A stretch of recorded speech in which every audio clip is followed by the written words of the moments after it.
Francophonie, Jardin Joli, le rapport à la nature à La Réunion. Tes fleurs fanées, tes fleurs aimées, dis-moi toujours ce que c'est que l'amour.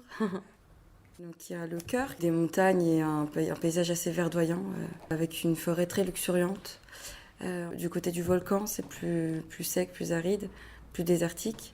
Après, le paysage un peu plus paradisiaque avec les plages. À La Réunion, il y a beaucoup de litchis, de mangues, d'ananas, d'avocatiers aussi. La vie est plutôt dehors, hein, clairement.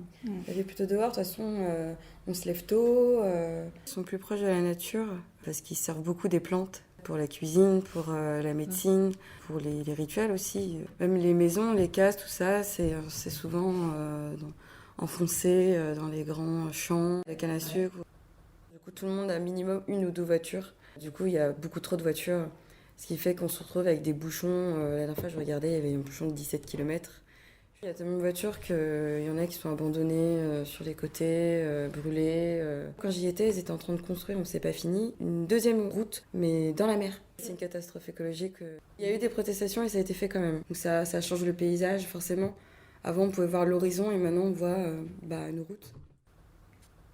Je sais qu'il y avait un train avant, mais les rails sont plus du tout adaptés aujourd'hui. Et le lobby surtout. Du marché automobile. Du marché automobile, Ouais. qui a la mainmise sur les bus et qui empêche le développement des bus. C'est-à-dire qu'il y a carrément une volonté à ce qu'il n'y ait pas de transport en commun pour qu'il y ait une vente de l'automobile métropole. Pour l'avoir utilisé, le réseau de bus à La Réunion, c'est catastrophique, quoi. Et ce que j'avais trouvé assez exceptionnel, c'est ils auraient pu créer des accès bétonnés pour permettre à des gens qui habitent vraiment dans les cirques. Et il y a des villages en fait qui sont restés intacts et il n'y a pas de voiture. Il faut venir à pied. Après, c'est plus au niveau de l'agriculture. Il y a quelque chose qui m'avait frappé, c'est ils avaient plus tendance, après c'est avec les directives européennes, tout ça, les subventions européennes, c'est plus rentable pour eux d'abandonner et de ne pas récolter leur champ de canne à sucre plutôt que de le faire en fait. Du coup, la plupart du temps, ils les laissent sans les récolter en fait. Et du coup, c'est partout, ouais. Si, ils ont peur du volcan. C'est des requins surtout. C'est plutôt des requins.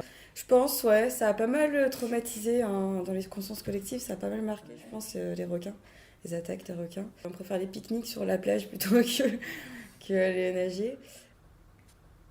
Forcément, au fil des éruptions, il y a la terre qui a avancé aussi au niveau du volcan. Il y a des habitants aussi qui sont partis parce que ça devenait trop dangereux.